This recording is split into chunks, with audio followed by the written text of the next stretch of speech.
My name is Marion Cannell, and I used to work for the organization Austin Pets Alive.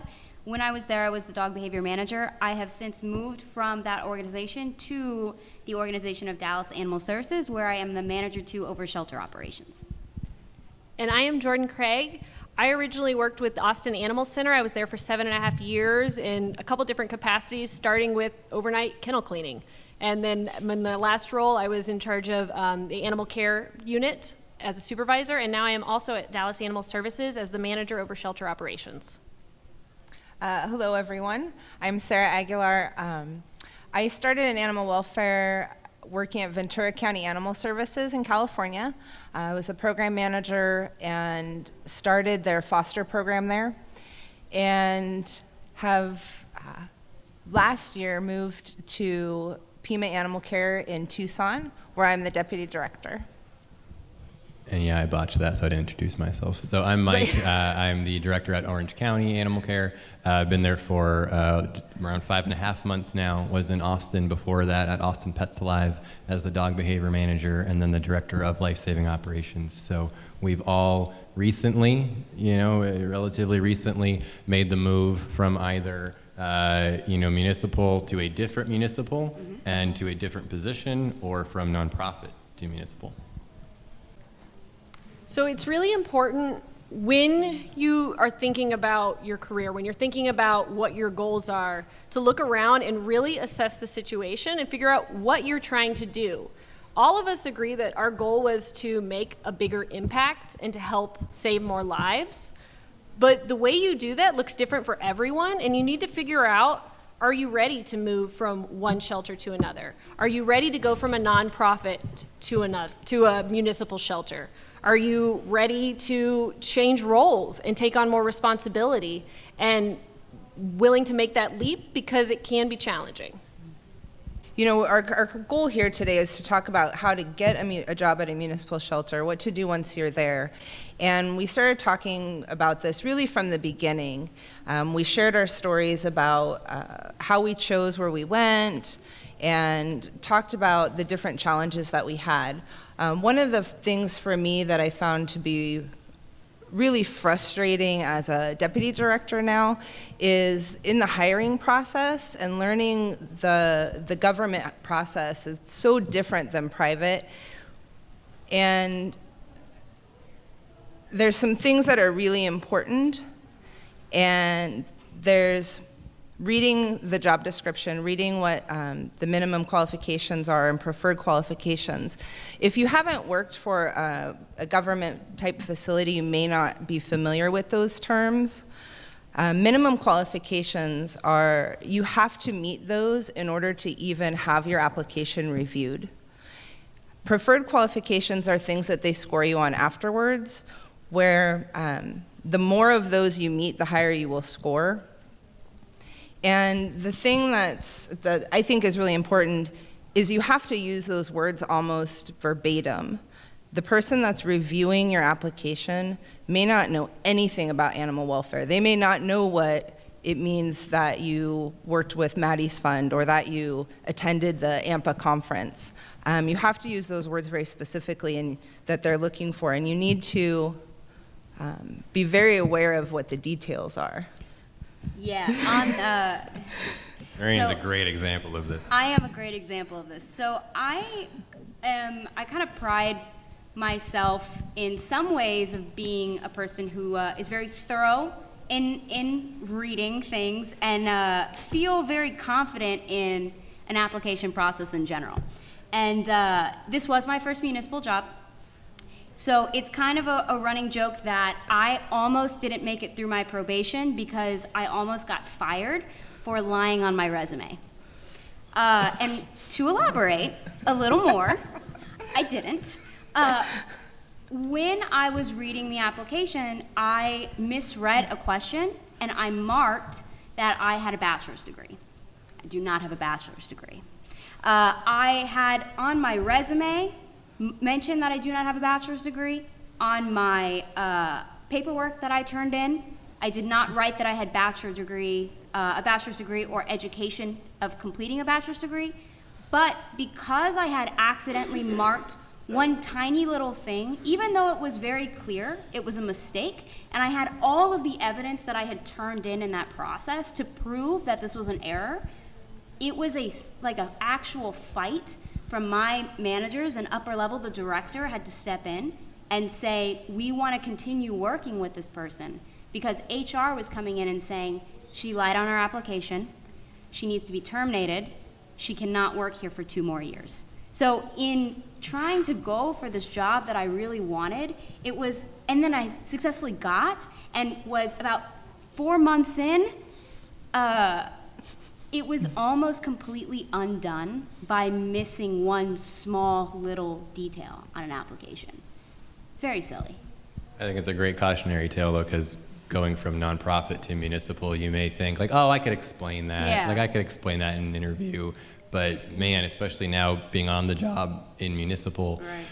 I think Sarah's being kind when she says that the recruiter might not know about animal welfare, because they almost definitely don't know anything about animal welfare. And so you can't leave it up to like, oh, well, they know what I meant, or they know who I am. I came from Austin Pets Alive. Right. That doesn't matter at all. So certainly we wanted to make sure you guys know, as mundane of a topic as it is, of like make sure your Right. application is correct. It actually could make or break your ability to get the Read, job. people, double check. Right. Like, have somebody else double check your application. Right, and also, don't use like jargon, when you talk about save rate, that they may not know what that is, or likely don't know what that is.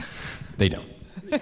And another thing too, and I see this just in when we're interviewing for positions, don't blow off some of the amazing accomplishments that you've done because you think that the people who you're sitting down and talking with know that you've done them already.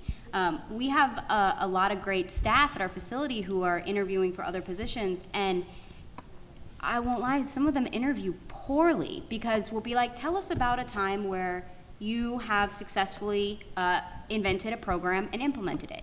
And they'll say, oh, well, I used to run the rescue program. And we're just like, and what did that entail? Can you give us a little more information? And they're like, oh, yeah, but you know about this already. So it's something that if you're interviewing with somebody who you know or that you've met previous or they know you from prior experience, it might seem kind of silly to sit down and talk in detail and explain some of these things, but it's incredibly important because it's going to be what sets you out from other candidates, is the way you communicate about your past experiences. Are we on the interview part now? Go for it. Okay. So also depending on your goals in even deciding to apply, right? Is this a job? Why are you leaving where you're leaving? How much are you, like, how desperate are you for this job? Depending on where you are in that process, I think no matter what, don't not be authentic and not be who you are in the interview process, because you don't want to get the job under false pretenses. You don't want to get the job without who you're going to work for, whether you're coming in at the top as a director or coming into work at any level. You are who you are, and you've got to be honest about that through the interview process. I felt like I didn't have anything to lose when I was interviewing for OC Animal Care because I didn't really want to leave Austin. I was in love with my organization and with working for Dr. Jefferson and with my staff, but it was a really interesting opportunity that I was at least dipping my toe into. But regardless, I said to myself, well, hey, if you do end up doing this job, they better know who the hell you are when you go there, because you don't want to get there and have them say, wait, what? You want to save how many animals? Wait, you believe in no kill? Wait, you actually, right? You want to make sure you are being authentic, professional, but authentic, so that you have one, you can look yourself in the mirror and know that this is the right decision for you if you do get the job offer. But two, you can reference the heck out of that once you're on the job if you're getting any pushback, and you can be like, hey, I didn't hide any of this. I was very honest before I even accepted that this is who I am and this is who I'm bringing. So even if you're like, man, I need this job, I would really push you to be very authentic on who you are and what your values are. And going with authenticity, kind of like Mike, when I went up and did the interview for Dallas, I wanted them to convince me why I wanted to go work there. Yeah, exactly. I brought questions. I wanted to know what their mission was and make sure it aligned with where I wanted to go. And I kind of turned the interview back to make sure it was a good fit for me. I also, it seems like a simple thing, but making sure I was authentic, I wore a short sleeve that showed my tattoos. I wanted to make sure I didn't have to cover up or hide who I am in my new role. I wanted them to see this is me, and I'm gonna be me. And it's really important if you're making, especially a transition from city to city across the country, you need to make sure it's the right fit. And it's not a guarantee in the interview, but you can learn a lot from that. And you should take advantage of that opportunity to know. Standing on a table? She is standing on a table. That's how you make a point. You were standing on a table. That's how you make a point right there. So, once you actually get the job, you are going to be faced with a few different challenges. And I think, honestly, one of the biggest challenges when we all first started was trying to take this mission that you really believed in and take these goals and take them into another location. But you're not just going to plop down into your next location with the exact same staff, at the exact same facility, with the exact same mentalities behind those staff members. So it's really important to understand that your mission and how you want to get there, it's not anything to lose sight of, but you need to work collaboratively in some ways with your staff. Not going to say that you're going to always agree, but it's about creating buy-in from your staff and balancing that with the sense of urgency that you just really need to get these tasks done. You see a program that really needs help, but you also need to get your staff to understand why this program is so important. You have a great one about playgroups. Can you talk about implementing playgroups? Like what I was just talking about in the last panel I was in? Exactly. Let's talk about that. Fine, talk about something else. Well, I think, so that I'm not redundant, I mean, I think that balancing act, that first bullet right there, I mean, that is still me right now. And that is very real on coming in, being passionate about the change you want to make, knowing you're locked and loaded with best practices from this conference or from everywhere that you're learning these best practices, and you want to hit the ground running and you want to go. You know there are animals dying right now. And yes, you shouldn't lose that sense of urgency, but you are not going to make sustainable change if you don't get that buy-in. And majority, some percentage of your staff aren't going to be ready to move that quickly. I'd say most of them aren't because they're just also afraid of change. Humans are afraid of change. I learned in a human psych thing I took a couple years ago that when humans experience change, they actually experience very similar emotions to the 5 stages of grief. You can expect them to go through those same emotions. They're going to be angry. They're going to bargain with you. They're going to be in denial. Now this guy's he's temporary. He's not going to make us do all this stuff.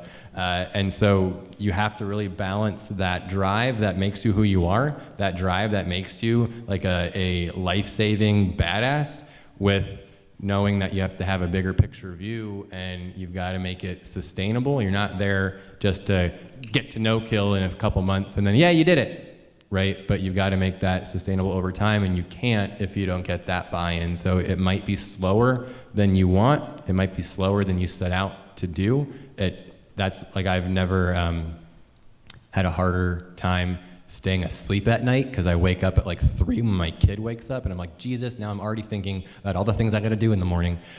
But it's worth it in the long run to go, even if it's at a more incremental pace than you hoped for, because you can't do it by yourself. You can't do it by yourself at all. I think it's also really important to look at, it's not just about you coming in there and making changes. You have to see what you're coming into. We arrived at a shelter that had 4 different managers before us in the same year. No one is ready to trust right away. You need to build relationships. If, like Mike said, you're going to build sustainable change. And you need to get to know who these people are and what programs are working.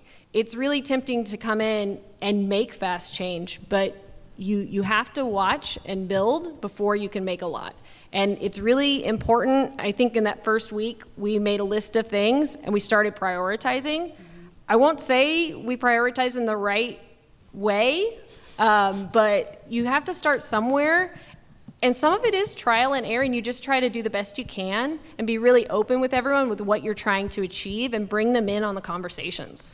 One of the things that I thought was really interesting in hearing the three of you speak is that you all kind of, it sounded like you all kind of had a situation where you went in and at some level people went, oh, this is the crazy Austin people, Yep. right? Yeah. At some I didn't level, have at that. lots of Kristen levels. went Yeah. to Pima before me, and she was the crazy Austin person. But I think if you guys speak about that a little bit, I find it very interesting. Yeah, I mean, I still have to demonstrate that that no kill is not a bad word.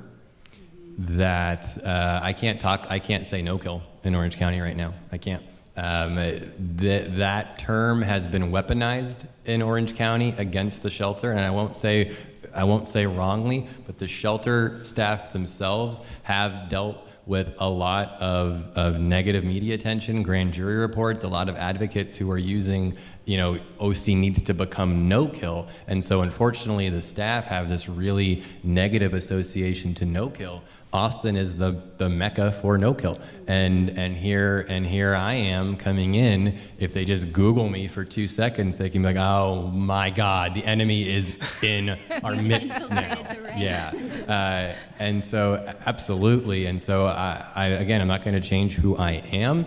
Very clear on where we're going to get to, but I'm not saying no kill. I'm talking about best practices. I'm talking about our strategic plan. I'm talking about a board approved strategic plan built off of best practices.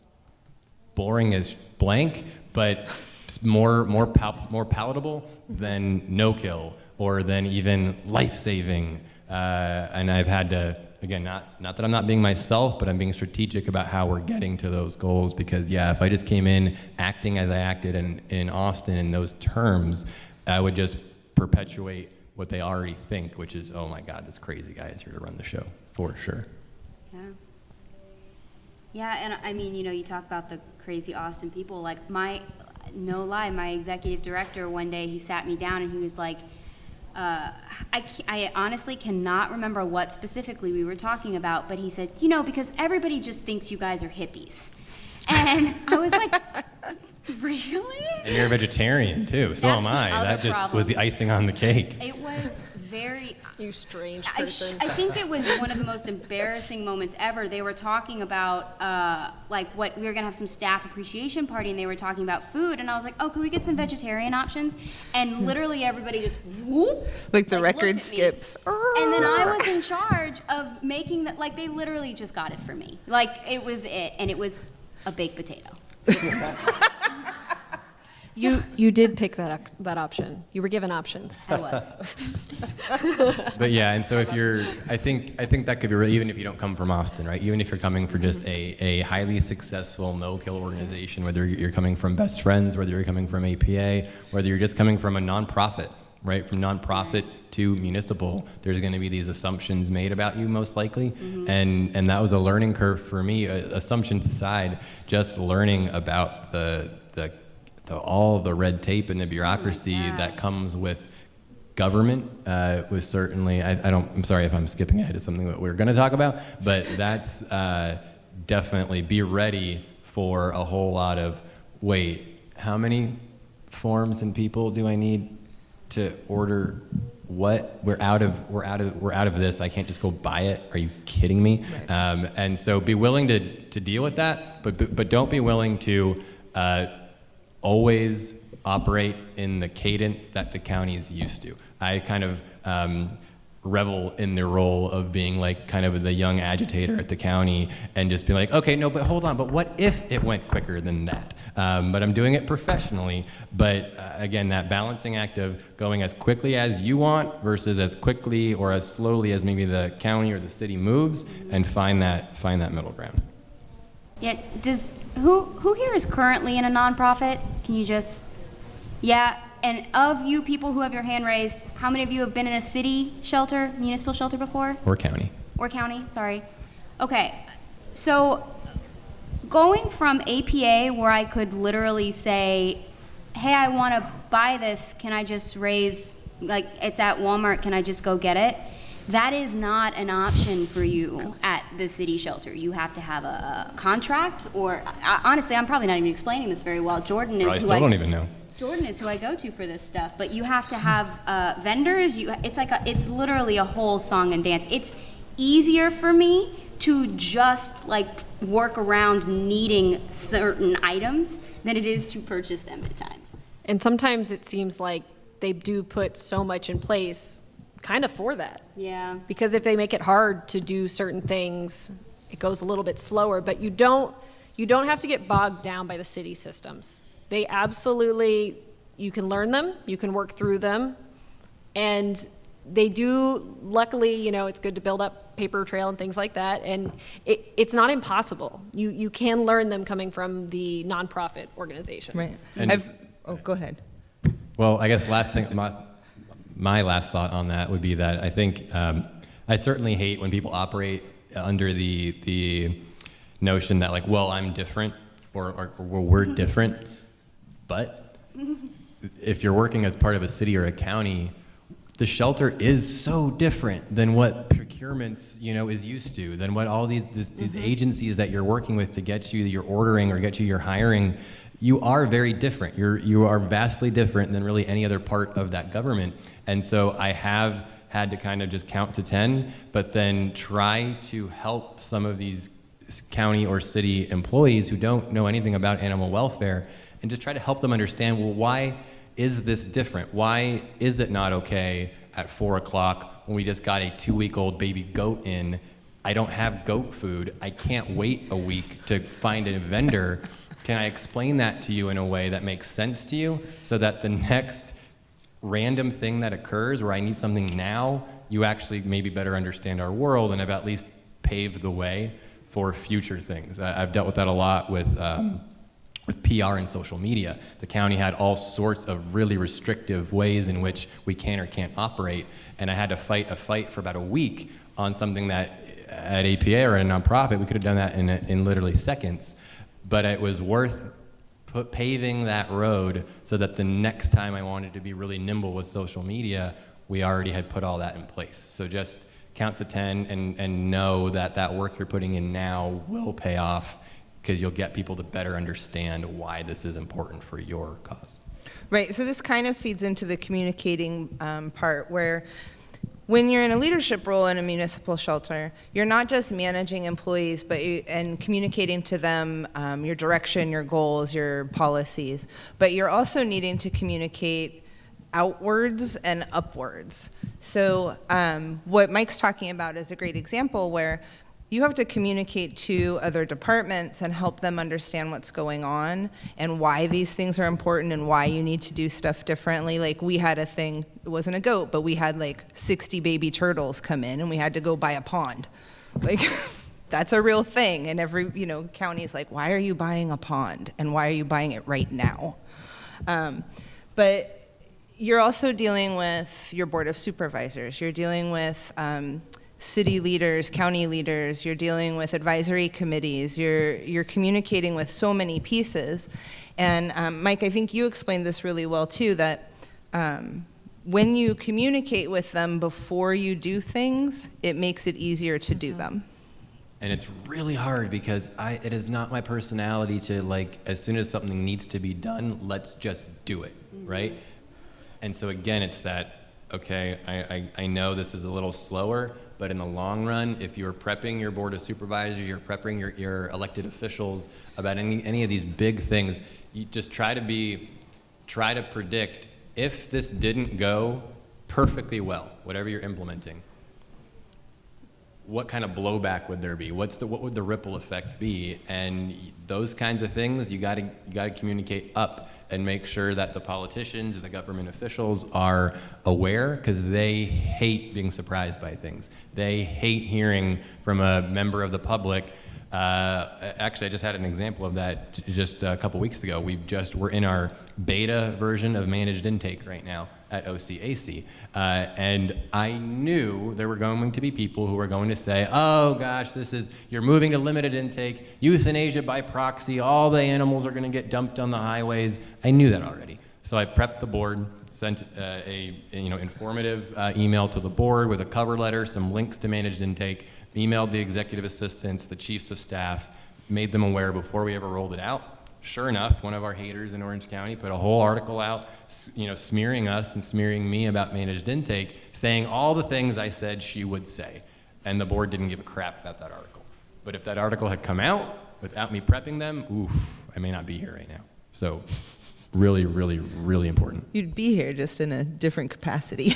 Yeah, I'd be like asking Dr. J for my job back at this conference. That's why I would be here. Oh, you go. You sure? Yes, you go.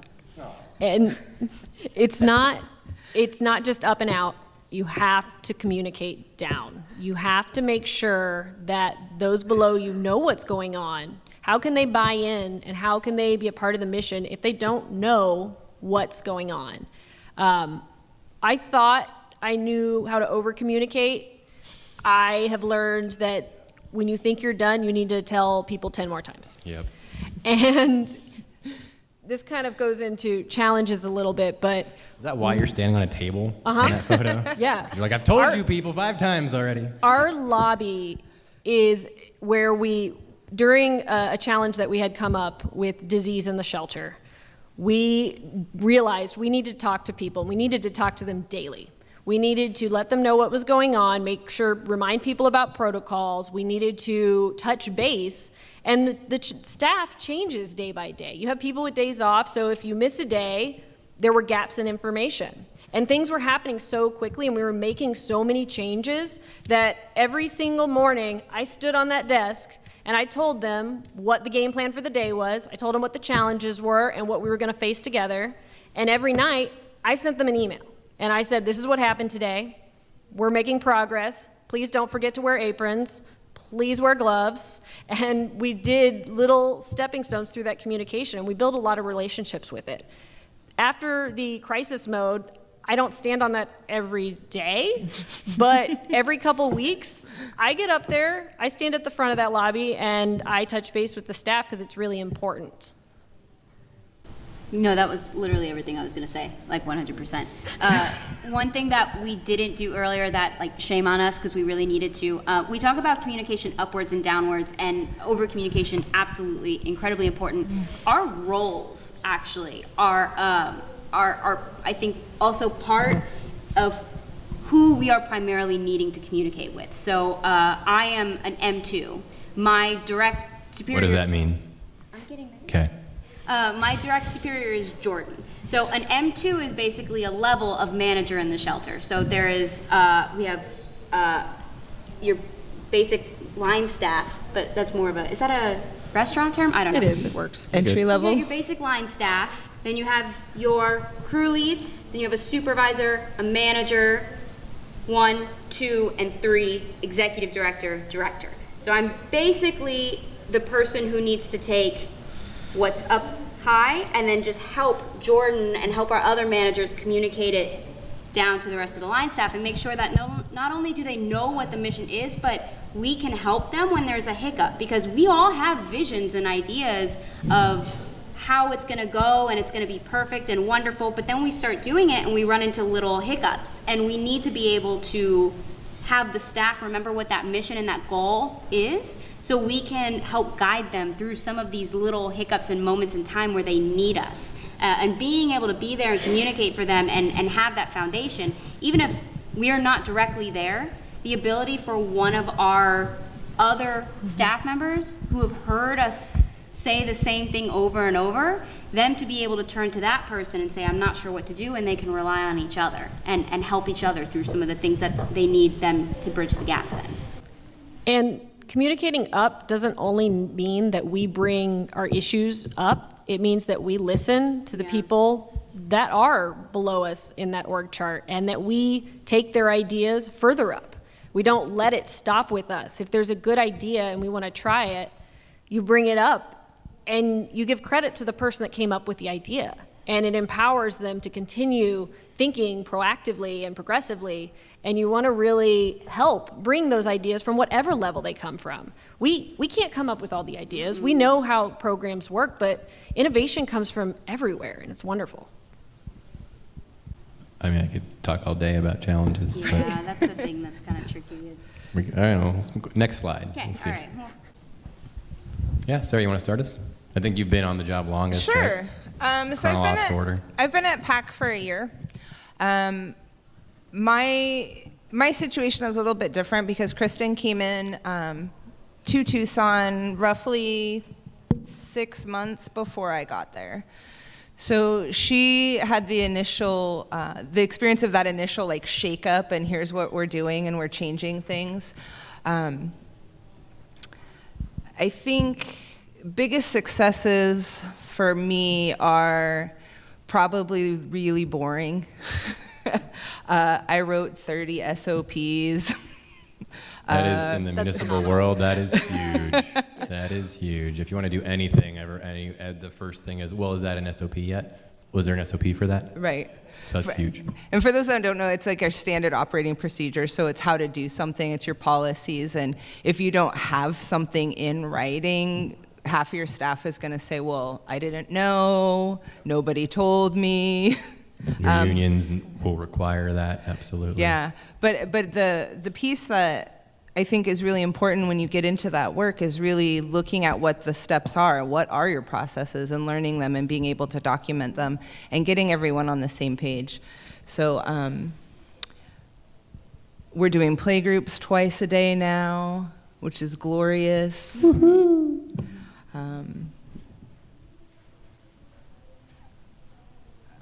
I don't know. Yeah. I feel like there's a lot, but I don't know if you want to hear that. We hired 80 people. We lost 110, but we hired 80.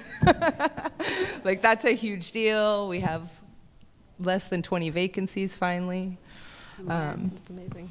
I mean, when we're kind of looking at, so I made parts of this, I mean, obviously collaboration, but I actually like kind of put it on paper. And so this photo that I actually chose for it, one of the reasons that I chose it, not only because it's, I mean, like a really cute photo, let's be honest, but it's from a news article from Dallas Morning News, right? Mm-hmm. Dallas Morning News.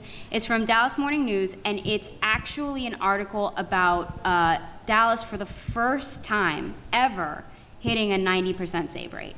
And it happened in, it happened in December, and then it happened again in January. And this was for December. And the article talks about just some of the progressive changes that have come into place, the building of programs and leadership that has kind of come in and helped revitalize and bring the staff on board.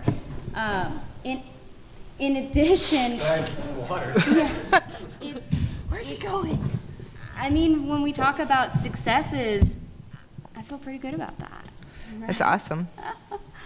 And with that, it's also the dog in the picture. That dog, Thank you. Yes. we had a couple times ended up on our pre-euthanasia list. It is a big blocky head dog, and it had Demodex. He is the biggest goofball in the world. Right. He's probably only like 8 months.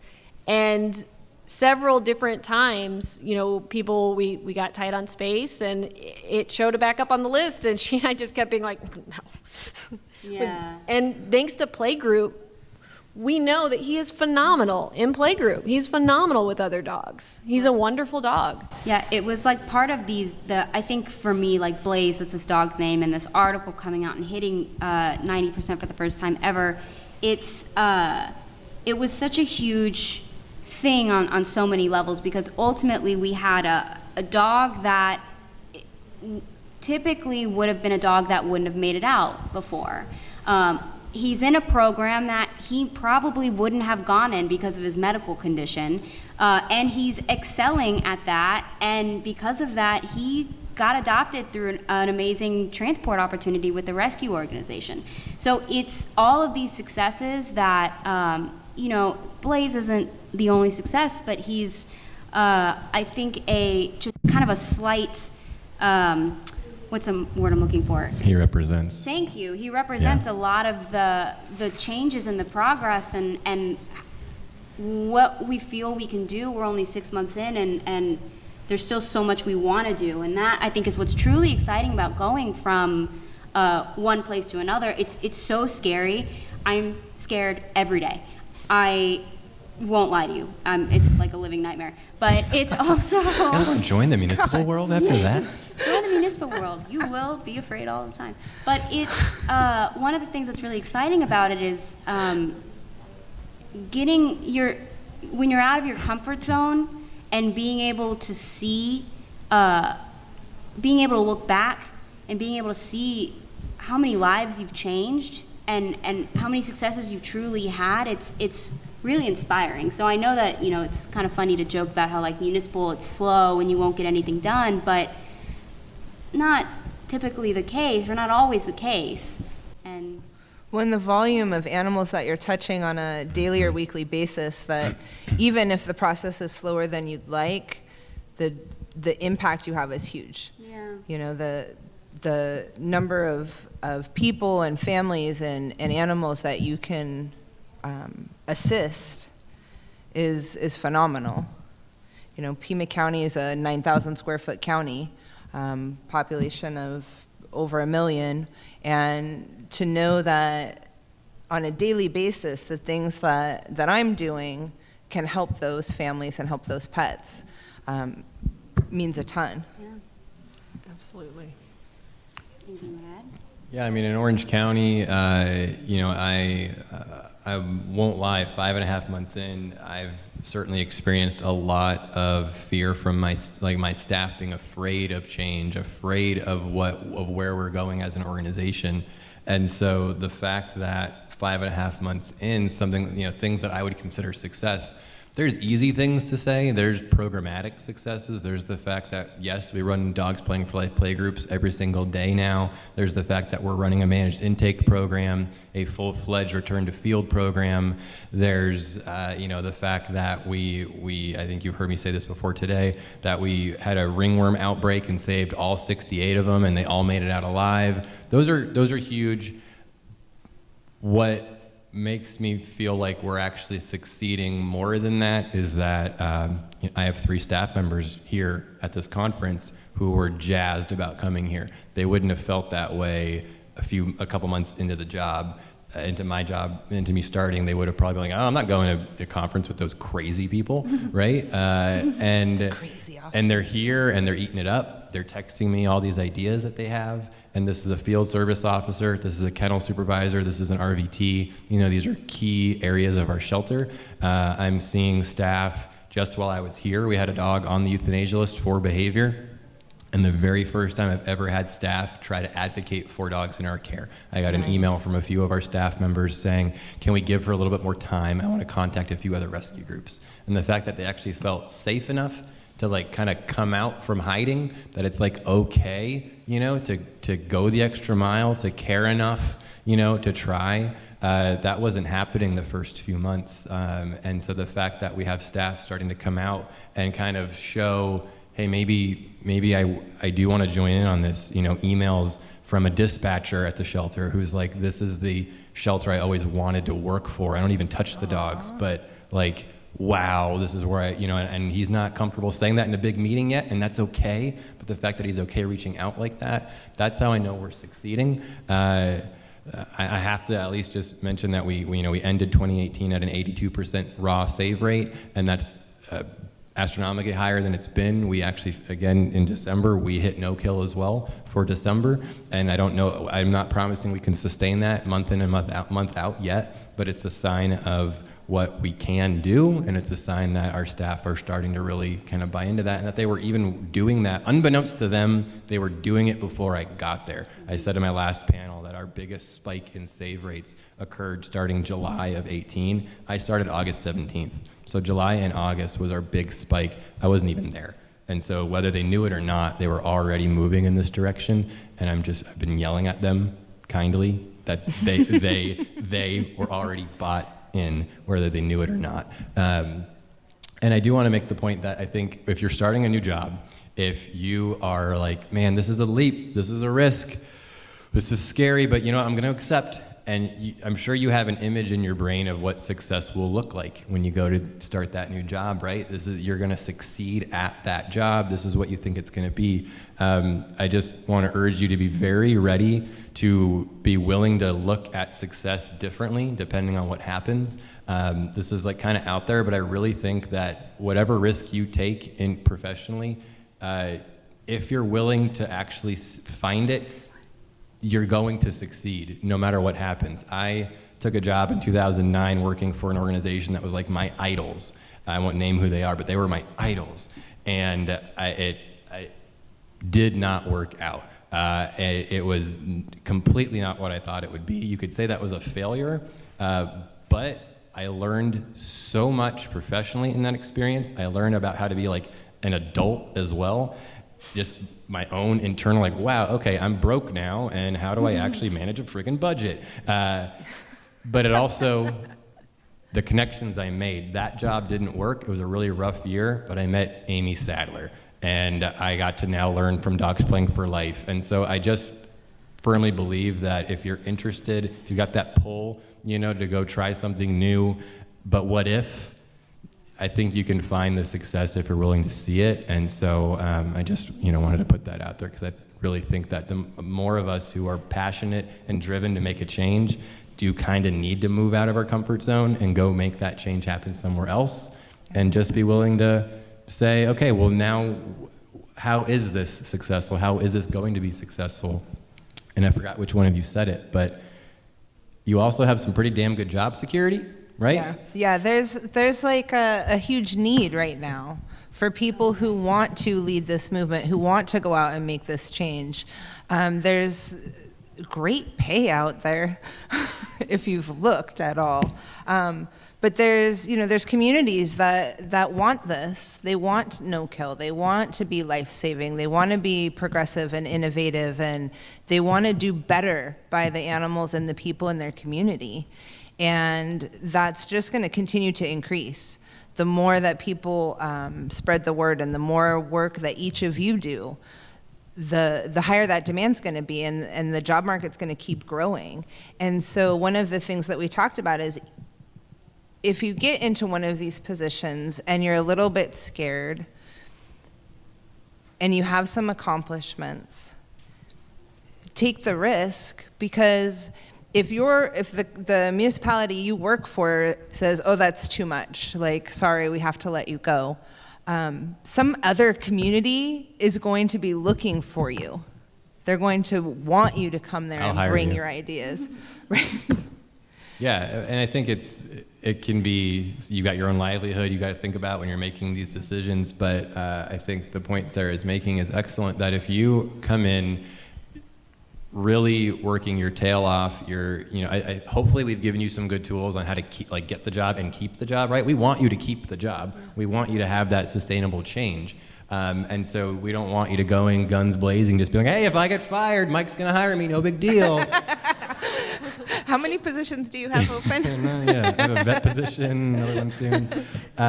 We certainly want you to be there and to make that change, not live and die off of you, right? That's like, you got to make this stuff actually a part of the culture so that when you do move on, it continues after you.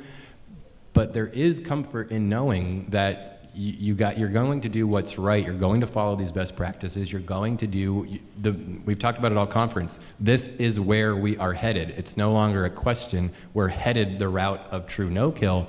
And so if you're really putting that work in, and you're doing everything you can to keep your job, just know that even though that risk may not have worked out, maybe that city, that county was not as ready for you as they thought they were, you're going to get hired somewhere else in a heartbeat, because this industry is looking for brave, strong leaders at every level. So demonstrate that work, demonstrate that commitment, and if that shelter or city or county was dumb enough to not recognize that, you're going to get picked up by somebody. So there's some comfort in that, right? I'm comforted by that. Is that all we have? Pretty much. Yeah. Questions? Are there people in this room, I don't know if people are going to want to answer this, that are actively looking for careers in municipal shelters? Yay. Good. We need you. For sure. What questions do you guys have? What do you want to hear us talk more about? Oh no. Get out. I miss just Monica, and Monica's the volunteer manager at APA. I'm amazing. And, I forgot, I think it was Jose earlier said, surround yourself with people who are not afraid to tell you when you're wrong. And these two were just so good at telling me when I was wrong, and I missed that. That was a great introduction. Thank Yep. you. So tell me, how do you apply appropriately? I know prior to Austin Pets Live, I applied for 900 jobs at Austin Animal Center. I think I got one interview. Actually, no, I only got one interview. Did not get hired. So how do you get that application picked up from those people? I mean, I know you said to be specific, but Like Sarah said, it's really important when you look at that job description. What I do is I start with an outline. I print off the job description and I literally make notes of how I meet each requirement. And then I use the words in that requirement as I'm regurgitating it back to the application. And I'm making sure that every example I give relates back to the minimum and the preferred qualifications. And you have to be very, very thorough. Depending on what city you go to, how much you put on that application will impact your pay. If you do not include that you did something, even if it doesn't seem relevant, or if there's a gap in your employment that can't be explained through the application, you get weeded out. So, and it really is about the application, not the resume. Yeah. I mean, when I'm looking at things, I tend to go, because the application is what is going to get screened through MCS rules, Municipal Civil Service rules. It's going to be seen when they're zoning you. The resume is fluff. The cover letter tells a lot, and I'm not saying don't do a good resume. Put a good foot forward, but the application is your meat and potatoes in this whole game. Right. One of the things that I was always taught growing up and trying to find jobs is, keep your resume kind of short and simple, bullet points, don't repeat things, try to keep it to one page. And when you get into municipal hiring processes, nobody's going to sit and read through the whole thing, but they are going to scan for certain words, certain phrases, certain connections, time frames. And so in a way, like the longer your application is, the better.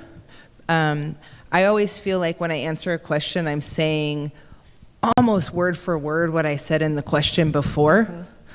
But the more that it's important that each question gets answered completely on its own. The person's they don't care what you said to the question before. No. They're looking at your answer to this question.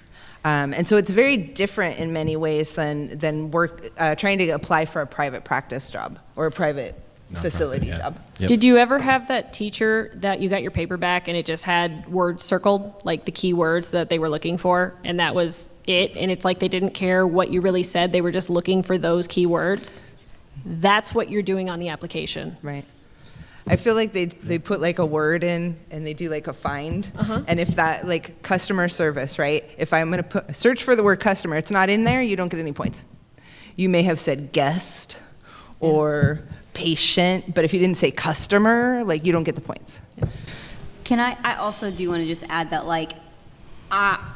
one of the things for me particularly as a hiring manager that really will sway me in a direction is if I'm iffy on your application, if you maybe don't have a lot of experience in the specific position that you're moving into, if you have a cover letter that is explaining why we should pick you over the many other candidates, and for the love of God, use spell check.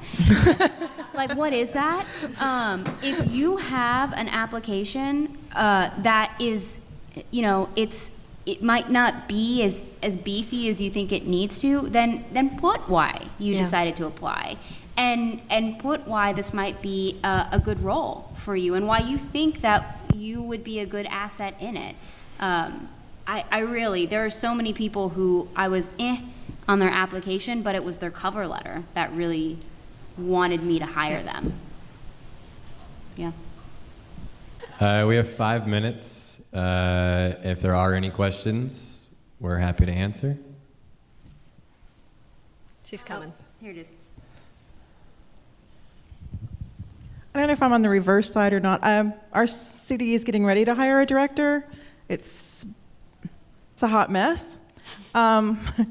People keep asking me, I've been asked twice in the last couple of days whether I was going to apply, which kind of scares me. But I'm also on an animal advisory, so I'm trying to find questions. We actually were allowed some input, and I threw a really big fit, as well as some other people, because they gave us these stock questions to ask that had nothing to do with anything. So now they're actually reopening the process, and they're allowing us to have some input. What questions do you think I need to put on that list to ask them? That's a really good one. What city? Colleen. Colleen? Yeah.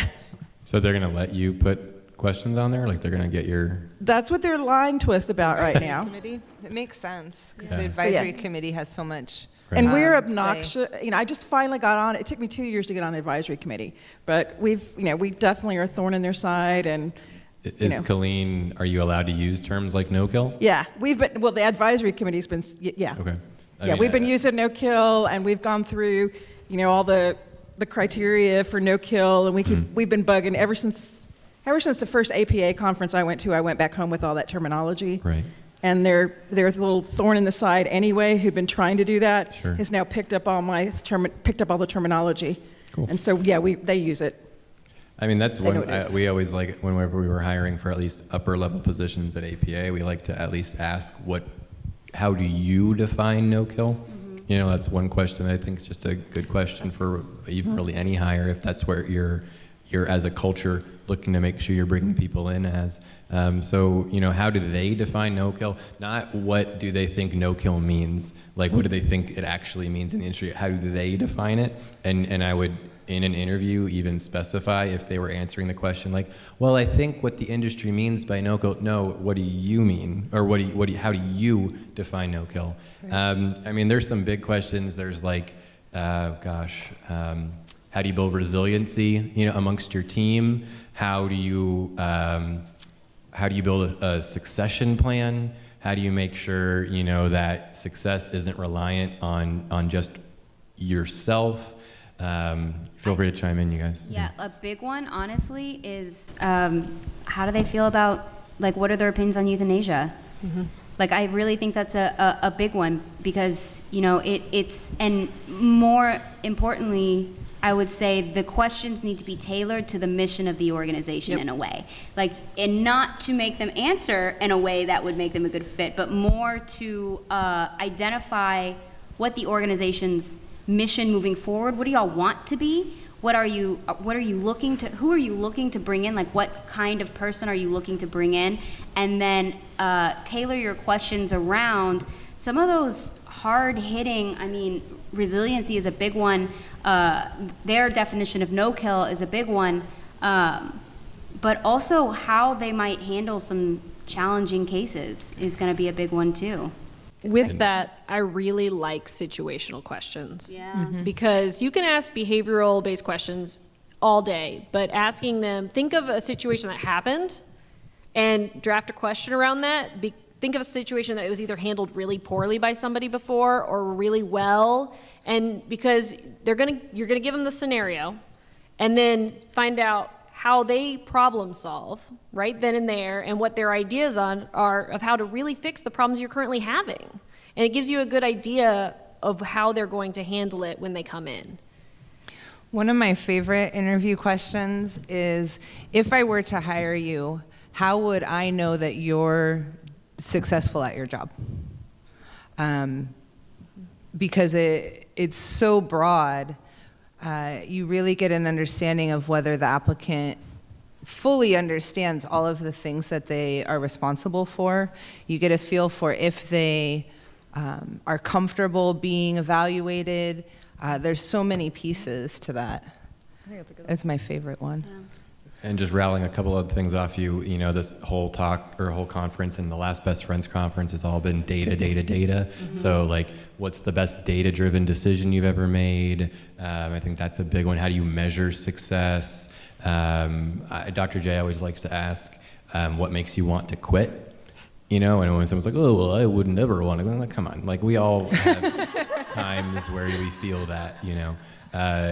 Yeah, I mean, we could. Yeah. Or- Oh, and put one pretty long question, and I kind of mean this, because if they're coming in at a director level, they've got to be able to hear that long Multi-level question with kind of multiple parts to it, Yeah. and at least be willing to say, hey, can you repeat that piece? Or, you know, be able to actually get that information and analyze it and spit out a good answer. So Yep. put something long in there too. One more question, Anybody? if there are any. Otherwise, go Rams. Oh, there it is. Heyo. Wait, what? Go Rams. Mike, I take objection to that. We were friends. Anyway, I just want to say really quickly to the three of you up there that have achieved no kill, There's- congratulations, because I haven't seen you. Well, we all have achieved no kill at some point. Well, so there's four of recently, us sorry, up here. very recently. I only knew. And then I was just generic, really random, cheesy question. But what is something, because you're all relatively new to that role, those roles, that you wish you had have known going into it, or that you might have done differently initially? I know it's like really. No, I dorky. just.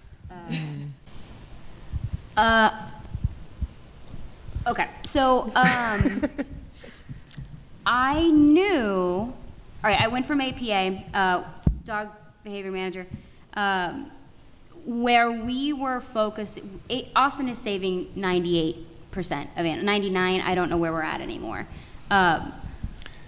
Dallas was at a save rate of about, I think, 80-ish when we stepped in. And the thing that I knew but didn't really know when I walked in is how hard it was going to be to look at an animal who would have the opportunity at the place I just came from, but doesn't have the opportunity yet at the place I'm currently at. And it was, there was a moment, for those who know me, you know that I pride myself on being a relatively strong person. Pretty hard-headed, pretty feisty, and I do not cry. But there was a moment where I was found in my office pretty upset. Yes, there were tears. Because there were animals that I was making calls on in Dallas that I would never have made the call on in Austin. And I knew it would be hard. I knew it.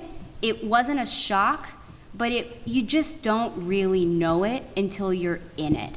And it's okay to have a moment of weakness. And I think that's what I wish I would have known better. I don't know if that's the right way to say that or not, but I mean, it's crucially important you emotionally prepare yourself as much as you can this if guy, you're moving like, always from way better at saying things than I am. no, just I know your brain, but just moving from one, and it's something that we if you hadn't said it, one of us would have said it. If you're moving, depending on what direction you're moving, if you're leaving a shelter and moving to a shelter where they're not at the save rates that you were at, you can only emotionally prepare yourself so much, which is what Marion found out, but you have to try your best to be ready for that, and then reach out to people that you care about to talk you through it. I know you didn't reach out, I reached out to you, but I remember just telling you that as long as you have the ability to change that, then it's okay. Yeah. You know, if you feel stuck, if you like you can't actually change that, if you can't be Marion of APA in Dallas and actually be able to affect that and actually be able to affect that change, then this isn't a healthy place for you. But if you're able to actually chip away at that and you can see how you're going to do that, then it's emotionally difficult, but I don't think it's something insurmountable because you can see how you're going to get out of it. But if you can't, then it might not be a place that you want to be at, you know. Yeah. But Ed is Ed, and Ed's incredible. For me, what was interesting is that, and if you guys need to go, we're done, but the staff and a private consultant had already developed a strategic plan before I arrived. And so I was comforted, and I really agreed with the strategic plan. I looked it over before I agreed, really thought they nailed it, really thought it was loaded with all the best practices. It would be what I would do if I was coming in there with nothing, with no roadmap. I think I should have given more thought to the fact that even though the staff had participated in the creation of the strategic plan, they may not have ever thought it would actually happen. They may not have ever thought it would actually get off paper and become a reality, and that they'd actually ever have to like do that. And because I think for a long time at this organization, they had never really, we were just talking about that earlier, they had never really been shown this is going to actually happen. And so I think I had this false warm coziness that like, well, these people were part of the strategic plan. They had, the whole staff had participated in it. So why wouldn't they agree with all these things that we're doing? But the fact is, I think for whatever reason, whether it's just because change is scary or whether because that was a year and a half ago that they made the strategic plan, once it actually came down to actually doing it, there was a lot of fear and a lot of concern and a lot of pushback. And if I had thought earlier, hey, just because they were a part of it doesn't mean that they're ready to just go, then I think I could have made things a little smoother at the onset of some of these changes. I was telling a story earlier when we were talking about one of the things that caught me off guard that I didn't really think about is I'd been in my position for about a week and found out that we were bringing animals in from the field, and if there was concerning behavior, they were being euthanized the day that they were available. And I called one of the girls I used to work with at my previous shelter, and I was like, oh my gosh, what do I do? And she's like, just tell them to stop doing it. She's like, you have that power, now you're in that role. And so for me, just that realization of moving kind of up in positions and having that authority and not really thinking that all the way through until I stepped into it and could make that change. Like, okay, just stop doing it. All right, done. Like, why didn't I think of that? You know, that totally caught me off guard. I don't know why. It seems silly, but it did. The other thing that was like a huge surprise for me is just the sheer volume of meetings that you have to go to. Oh my God, I'm glad you mentioned that.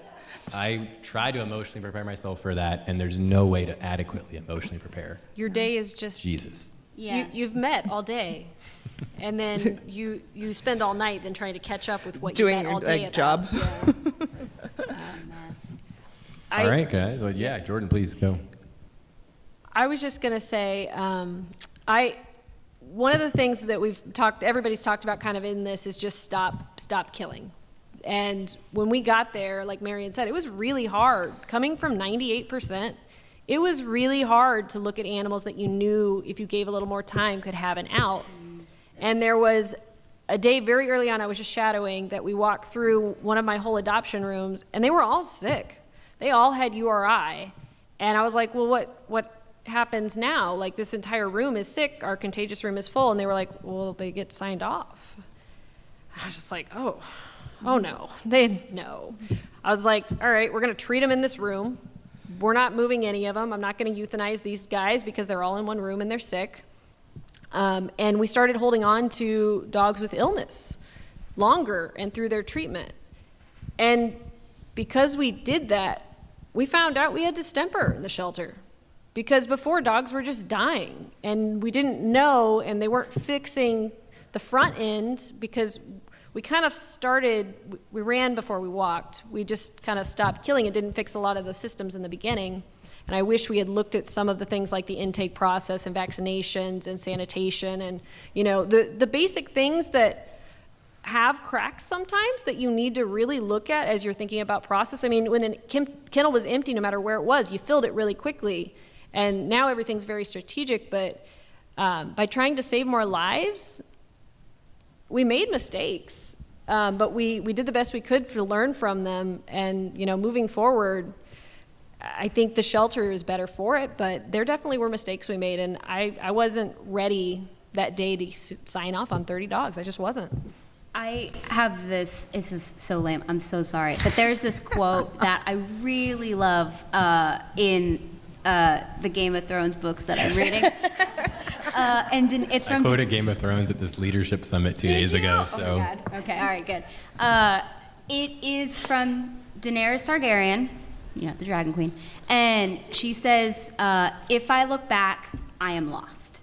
And I think about that so much. Like, I know that it's kind of silly. Maybe to quote Game of Thrones books, I don't know. I'm a huge Not dork. silly at all. Great. No. All right. We all The like second sci-fi. dork also confirms that. But I think about that all the time because we have this tendency to say, I'm very bad about this. I can't generalize and say that to everybody, but I have this tendency to reanalyze every decision I made in the day and think about all the different ways I could have handled that better. But you don't do your staff or yourself any good by drowning in that anxiety and drowning in just the what ifs, the what ifs, the what ifs. Not say that you shouldn't assess yourself, but it's so important to just continue to move forward. Yep. We're going to end this on a Game of Thrones quote. Oh, Wait. sweet. No, we're not. It's Game of Thrones related. Okay. I don't watch the show. I don't read the books. But I guarantee that every August, I say winter is coming. Oh, yeah. And that's all I know about that. Well, we're saying kittens are coming right Kittens are now because of coming. kitten season. All right, guys. Bye, guys. Thank Thank you you. very much.